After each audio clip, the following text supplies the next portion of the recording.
Wedding Collections, the classic bridal world. വാളകത്തെ ഇതര സംസ്ഥാന തൊഴിലാളിയെ ആക്രമിച്ച് കൊലപ്പെടുത്തിയ കേസിലെ പ്രതികളെ തെളിവെടുപ്പിനെത്തിച്ചു. അശോക് ദാസിന്റെ പെൺസുഹൃത്തിന്റെ വീട്ടിലും കെട്ടിയിട്ട് മർദ്ദിച്ച സ്ഥലത്തുമാണ് 10 പ്രതികളിൽ 5 പേരെ തെളിവെടുപ്പിനായി എത്തിച്ചത്.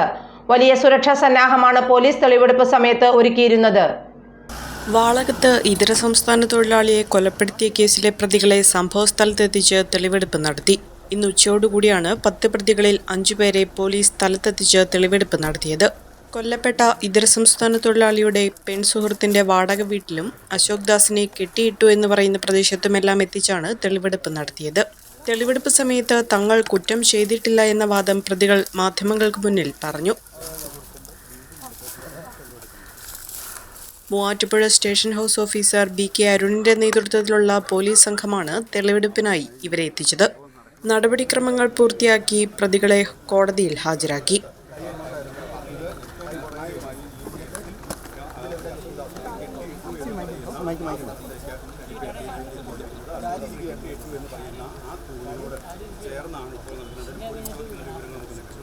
കുറഞ്ഞ ചെലവിൽ അത്യാധുനിക ആരോഗ്യ പരിരക്ഷ MCS ഹോസ്പിറ്റൽ മൂവാറ്റുപുഴ.